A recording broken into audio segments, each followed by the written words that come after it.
there, welcome back to Vital Vibes again.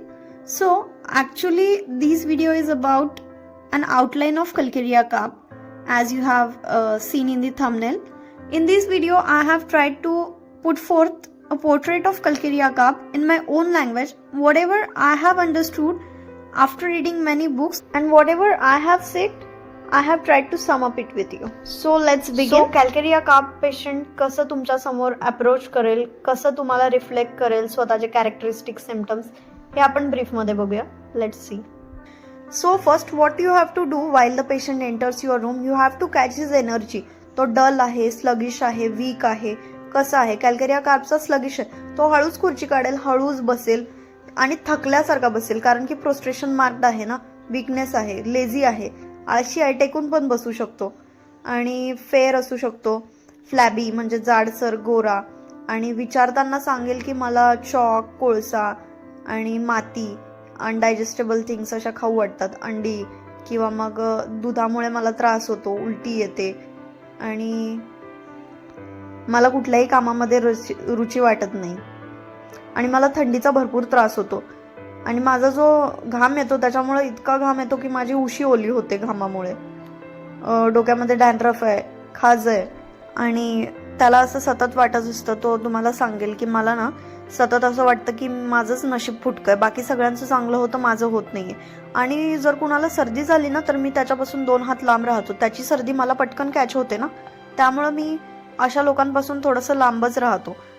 आणि मला ना जास्त काम करायचं नाहीये, मला जास्त परिश्रम घ्यायचे नाहीयेत.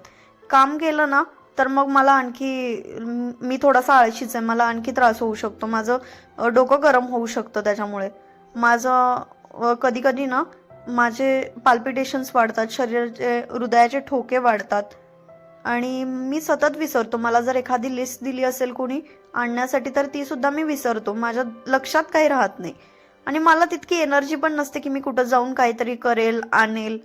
मला माझंच ओझं वाटतं. तर मग माझ्या सोबत कोणीतरी आलं पाहिजे, मी एकटा कुठे जाणार नाही, मला कोणीतरी सपोर्टला पाहिजे, सतत माझ्या सोबत तरी कोणीतरी असलंच पाहिजे. एकतर मला इतका घाम येतो, पूर्ण अंग गार पडतं माझं, पाठीवर, मानेवर, डोक्यावर, सगळीकडे घामाचा वास पण आंबट असा येतो आणि सगळ्याच डिस्चार्जेसचा असा वास येतो. म्हणजे उलटी झाली तरी त्याचा असाच वास येतो, डायरियाचा पण असाच वास येतो, सगळ्या गोष्टी ज्या आहेत त्याचा सार स्मेल येतो. माझं जे मेंटल कन्फ्युजन आहे ना, मला जी अँझायटी वाटते, मी जे कन्फ्युज्ड असतो सतत, मी जो स्वतःचा विचार करतो, स्वतःच्या नादात असतो ना, हे दुसऱ्या कोणी ऑब्झर्व करू नये असं मला वाटतं. आणि मला असं सतत वाटतं की माझ्या पाठीमागे कोणीतरी उभं आहे.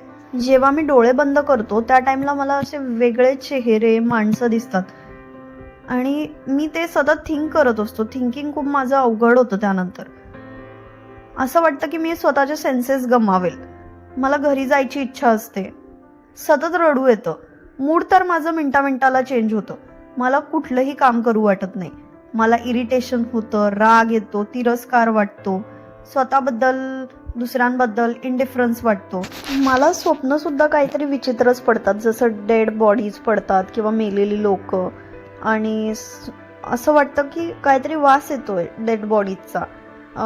डॉग्सची स्वप्न पडतात, असं वाटतं कोणतरी कुत्रं मला चावलंय, मी पडतोय कुठून तरी. असे बरेच मर्डरचे पण ड्रीम्स येतात आणि मला आठवतही नाहीये सगळंच.